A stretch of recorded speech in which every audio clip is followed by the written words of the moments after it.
Welcome to a new modern video. Today's something special. This is the first part of a series of paper gameplay matches for my local game store seasonal Modern League Top 8, where the 8 people who gather the most points in a time span of 3 months battle it out. The first match is me versus Brandon on Yawgmoth, and on the commentary we have Marcel, Mircea and Ruffy. And yeah, let's get to the first match. The deck list over here. There is Markus Leicht, which is playing 4-color Elish Elementals. What can we say about this list? Is there something spicy going on, except Elish Norn?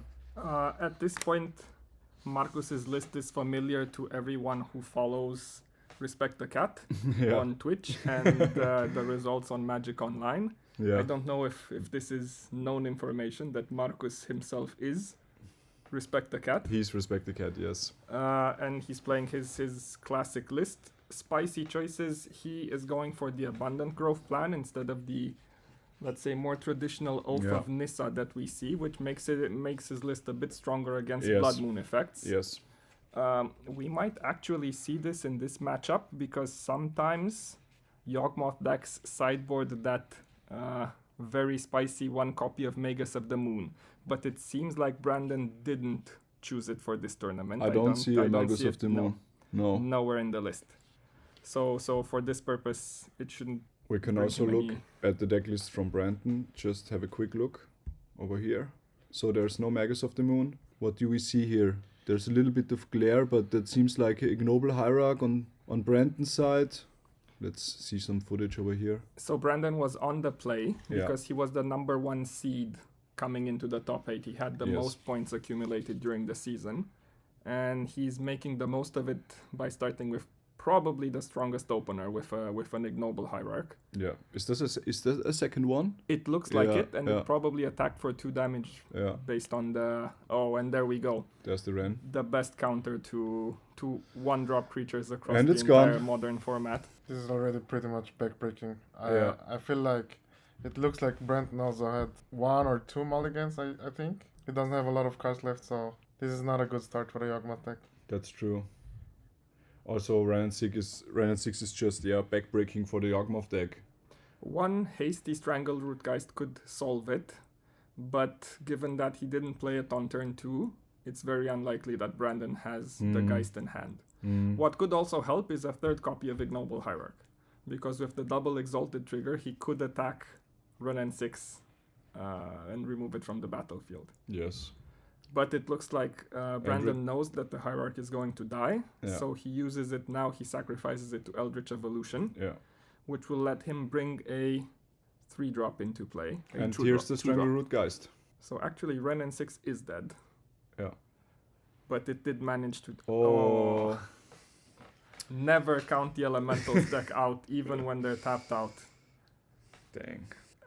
Doesn't look good. The 4-color Elementals deck is built to prey on creature decks. So if there's one thing that they want to see on the other side of the board, it's something like Birds of Paradise, Ragavan. Yeah. And there we go. The perfect draw continues. What's this? I cannot see. It's Risen Reef. Oh, Risen Reef, yeah. Which is the elemental that lets Marcus refill his hand or make additional land drops. Usually what the Elementals deck does is it loses cards because it needs to pitch additional colored cards to Solitude, to Fury, or to Endurance, but it makes them back by continuously triggering Risen Reef. Yeah.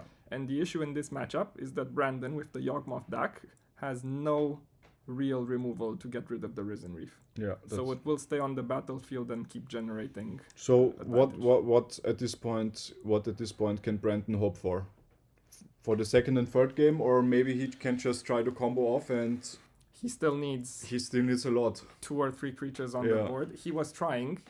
Both Strangled Rootgeist and the Young Wolf that he played previously are combo pieces, but Marcus managed to exile both of them. Yeah. And this is very important because Young Wolf and Strangled Rootgeist do come back from the graveyard due to the Undying ability. But almost all removal in Marcus's deck doesn't destroy creatures. It exiles. So Solitude, Prismatic Ending, Leyline Binding. So this is actually the worst matchup Brandon can have at this moment. I would say so. He does have an instant speed response, which is an Endurance flashed in off of the Wall of Roots mana, which will exile Marcus's graveyard and fizzle the Renin 6 ability. Very minor advantage, but at least it puts him on the board. Yeah, he's trying. What can he bring? That's also a good question against the deck. So here we have Yawgmoth. Maybe... Do you think he has to outgrind the game somehow? I think there is no way to outgrind the deck with Risen Reef and... I think you try to... The only way you can win this match is I think you try to win with the combo as fast as you can. Yeah. Like outgrinding this deck is like pretty much impossible, whatever. It doesn't matter what you're playing. It's the best at grinding. So trying to outgrind this deck after boarding is gonna be... Yeah, the late game is insane. Yeah, pretty hard, so... So is the Fury. Brandon has 3 Thought Seizes that I think can come in to maybe snag away a Solitude. Maybe Surgical, something which is... If it's already in the graveyard, it means it was already used once, which is bad news. Yeah. And it's also further card disadvantage. But let's see, this game isn't over yet. Yeah. Although, maybe technically, odds are very highly in Marcus. I don't see the light at the end of the tunnel for Brandon at the moment. He hit 4 mana, which is Yawgmoth mana. Yeah, but that's not enough. He needs to go from there somewhere else. He needs some creatures, he needs some... Especially against a full grip. And Marcus is already... There's the Risen Reef, there's the Fury, there's the Renin 6 on 6 already. Look at how much mana Marcus has. His hand is packed full again. Yeah, never mess with the cat. I mean, you can get lucky. You know, like the 4-color elemental deck plays a lot of air. Like, he can hope that he bricks and doesn't have interaction and find the spot to just go for the combo. It's not over, but I think it's very unlikely. That's all you can hope for at this point. One reason to keep playing this match is, unlike, let's say, a normal tournament, where you want to play and have chances to win within a 50-minute time limit. There's no time limit. Here there is no time limit, and also the tournament is not open deck list. Yeah. So every turn you play helps you maybe see 1 or 2 or 3 more cards out of your opponent's deck. So maybe Brandon is fully aware that his chances are very low to win this specific game. But every turn he endures, he can find out maybe a few more cards out of Marcus's deck. Yeah. And he packs it in. What are the other decks in the top 8? We have... we already talked about Yawgmoth and Elementals. Then we have 4-color nonsense. He called his deck list like that. It's actually just 4-color Elementals as well, just with a different twist. Then we have Hammer Time. With any spicy choices. He tried. He is splashing blue. He's splashing blue. He tried out Boros the last days, but he wasn't really successful with that, especially against Daniel, who is also in the top 8, crushed Phil all the time. And then Phil wanted to play Amulet Titan, which was a really bad idea if you've never played Amulet Titan before. So he chose his pet deck, which is Hammer Time, and this is going to be what we can expect from Hammer. Then we have Grixis Death Shadow over here, played by Tobias Gerlach. Very, very, very nice list. Really like this archetype. And we have Phyrexian Vengeance. Which is basically Esper Reanimator. Yes. Featuring... Elishnorn, Atraxa, what else is there? Basically mono March of the Machines targets. It reanimates 4 Atraxas and Elishnorn. Yes. Elishnorn might actually be the silver bullet for this topic, because we've already discussed we have 2 4-color elemental decks that are completely shut down. Not completely, but pretty much shut down by an active Elishnorn on the battlefield. This card is insane.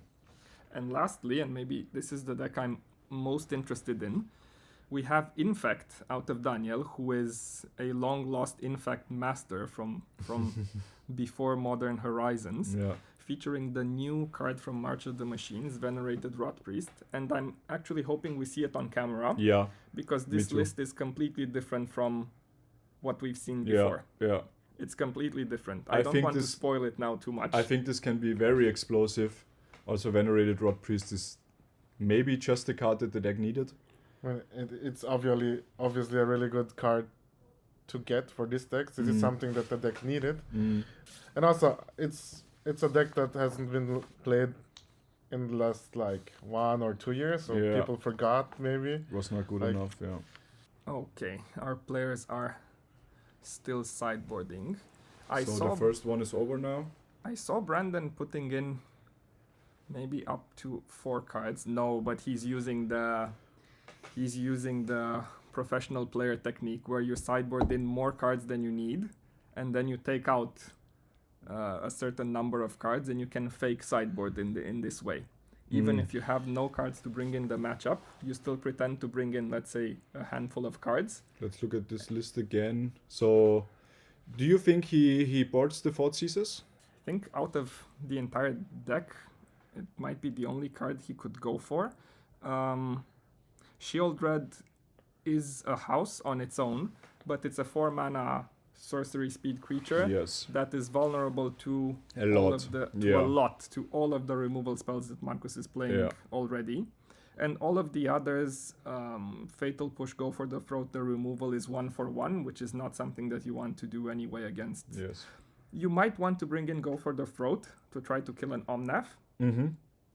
But I don't think this is necessarily the winning line for Brandon. The one of Go for the Throat. Yes, we might see it. Yeah. What he could bring in is the 1 copy of Outland Liberator, which is a werewolf card, a 2-faced card, that can destroy artifacts and enchantments. And specifically in this matchup, it can destroy Leyline Binding.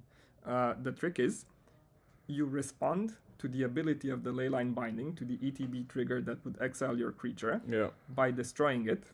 And then your creature never leaves the battlefield. So you keep it there in case you need it for random shenanigans.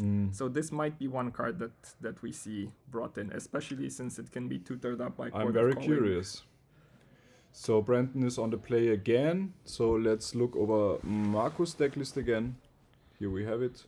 So what could he bring in? The list is pretty much perfect from game 1. Yeah. I don't think there is anything. The 1 Containment Priest. The 1 Containment Priest as a silver bullet. What Containment Priest does is it prevents non-token creatures from coming onto the battlefield if they weren't cast. So if it's a creature coming from Eldritch Evolution or Court of Calling, Containment Priest will prevent that. Yeah. And what Marcus can do... It also shuts down Undying, right? They have to be cast to enter the battlefield. Yes, that's true. That's true. So a very good silver bullet. And Marcus has access to, let's see how many copies. He's playing 3 Eladamri's Call.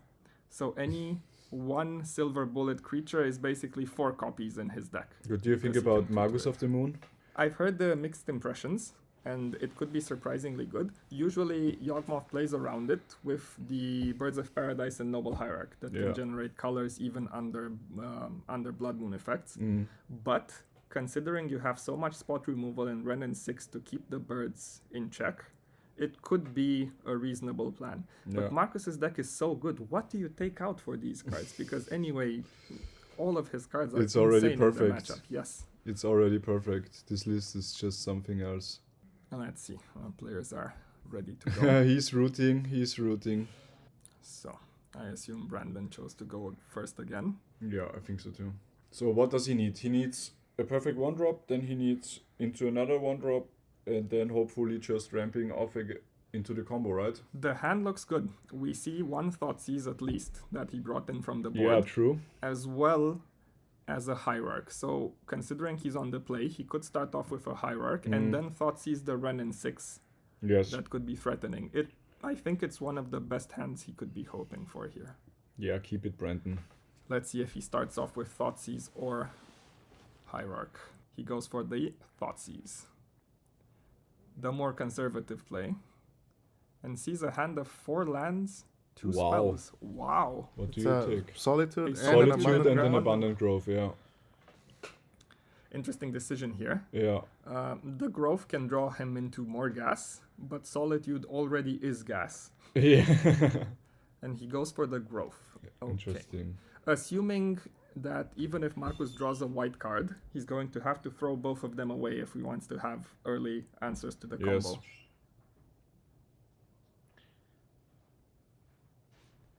It's probably going to be Wall of Roots into Hierarch. And we're off to the races. This is already threatening a combo. So this is a start that you want to see. Yeah. Like Thoughtseize, don't see too much interaction from the 4-color elemental side. Yeah. And you have all you want. You That could have be enough. acceleration.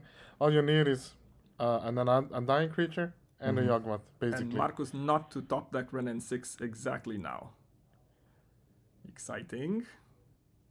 If he's thinking so long, it means he doesn't have it. He has nothing. I also see a Yawgmoth in Brandon's hand.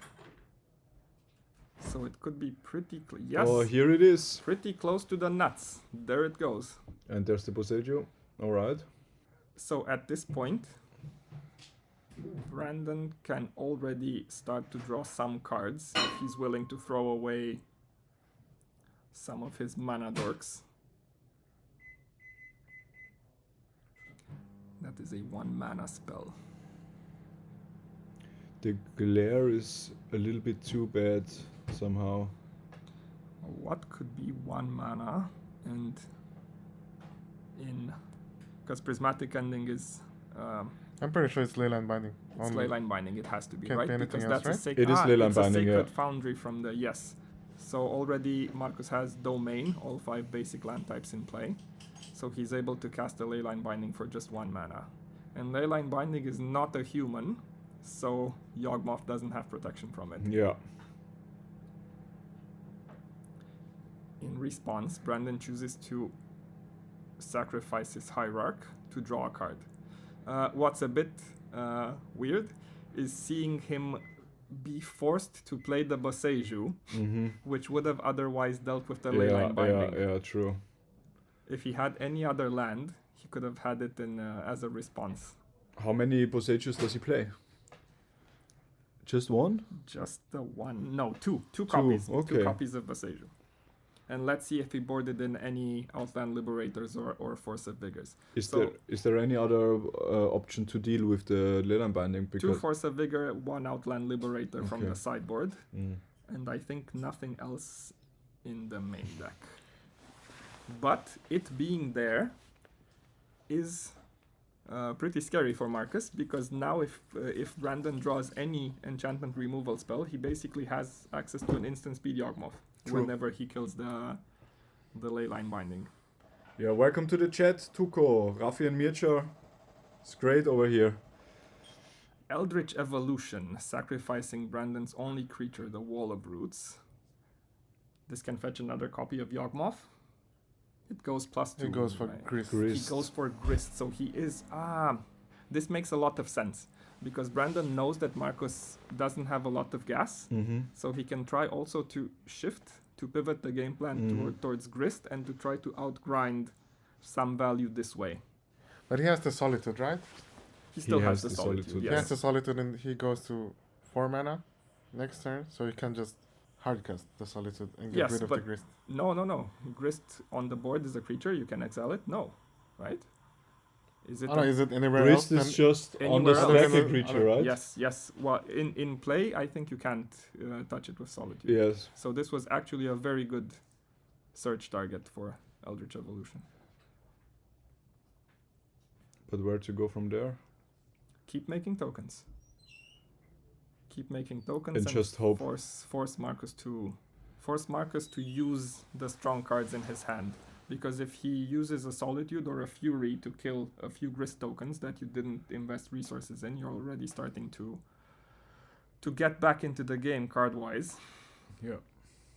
One thing that surprised me is seeing Eldritch Evolution in the post-sideboarded games for Yawgmoth. I thought this was one of the first cards to be boarded out against decks that have removal. It's so slow, and it also can fizzle so easily. It forces you to sacrifice a creature already, so you're down 2 cards.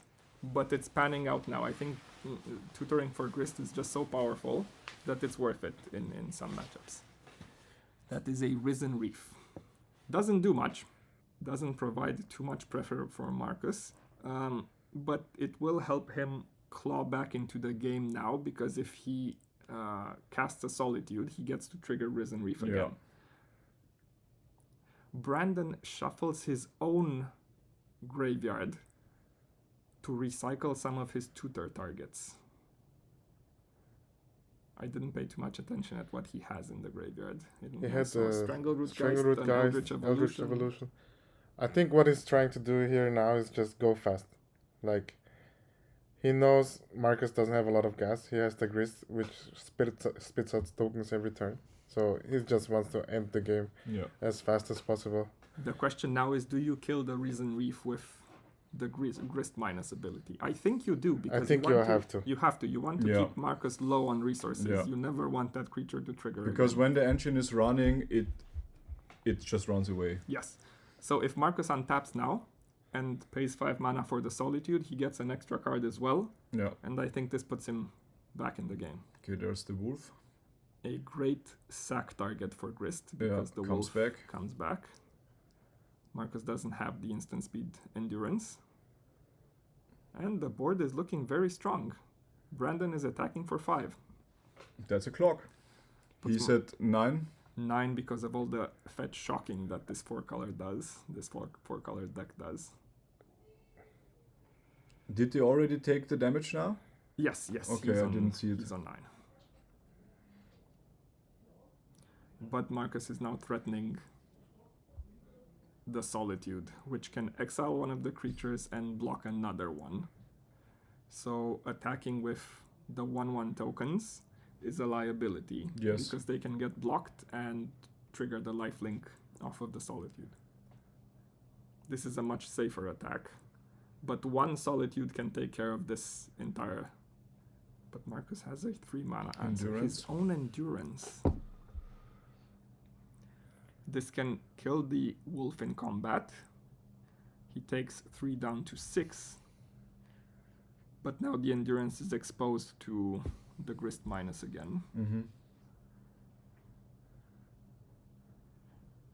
Brandon chooses not to kill it. It's not that much of a threat. Without lifelink. It has already done its job. Yes. And it's not like Marcus can attack with the Endurance too. Oh, haha, proven wrong immediately.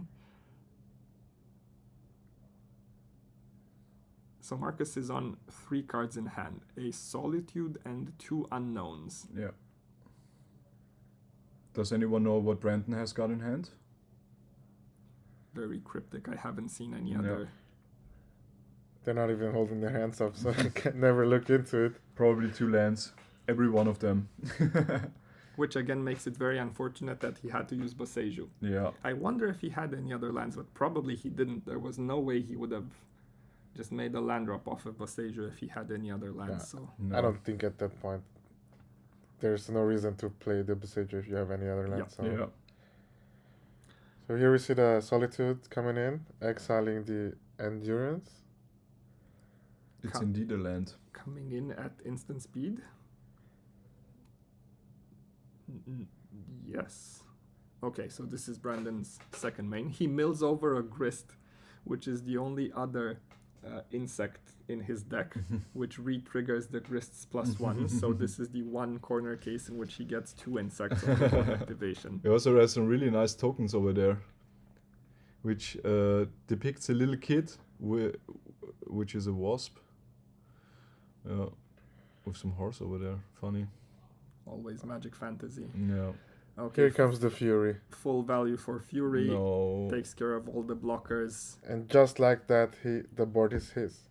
Oh, fuck. Brandon can block with a Dryad Arbor and maybe keep his Grist alive. Grist is on 6 counters. Yes, because the ability doubled and he got one additional counter. Okay, there's the Dryad Arbor.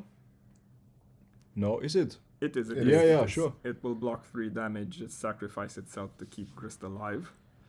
But unfortunately, the little hope we had to see Brandon take 1 game in this match is fading away. What is he hoping to draw now? Probably a Chord of Calling, which he can use to tutor up any missing combo piece, but at this point, all pieces are missing. So The whole combo. Doesn't look good at this point. a Wall of Roots. Yeah. It gives him time, but provides no actual threat to Marcus's game plan. So what you see on the left is Modern Horizons 2 Tribal, with Endurance, Solitude, and Fury making an appearance. I wonder what this will look like when the Lord of the Rings cards are already in Modern. Then you have Gandalf on the other side and Frodo on the right side. At dawn, evoke a Solitude. We joke, right? But the Balrog could be a great reanimation target. I mean, Balrog really fits into the game, like from a fantasy point of view and stuff. But we will need to see how this will be with, I don't know, Aragorn and Gandalf in Magic. My prediction is that Gollum will be a 1-drop to rival Ragavan. Yeah? Yes. And he just steals the ring every time. Probably. He just makes soul rings. It has to be. It has to be. You heard it here first. Okay, so at this point, Marcus is just fetch shocking end of turn. He doesn't care as much. He has the game locked up. Even though he's on 7 life, I think. He's still in his main phase, I think. So he's playing something for 3. Teferi, okay. Maybe this doesn't look like much on the board, but it ensures that he cannot get surprised by an instant speed Chord of Calling. And Teferi bounces his own Fury back to hand, draws a card, and basically allows Marcus to Wrath of God Brandon's board once again. Is there anything that pulls him out here? I don't see it. Tutor any card in his deck, I don't think he comes back from this now. No. Probably if Marcus plays Oko and gets disqualified. I can't see any other way. No, me neither. So and Gollum has already been the spoiled. The chat is saying that Gollum has been half spoiled. Half spoiled? Is it like a double-faced card? Does it transform from the Hobbit to the creature? That would be amazing. It has to be a 1-drop, right? I can't imagine paying more than 1 mana for Gollum. Well, why do you think so? It has to be a 1-drop. It's weak, right? It's not. It's weak. Oh well, yeah, that could be a point. Yeah. At 2 mana, Gollum already has to fight grizzly bears, and I don't think he's capable.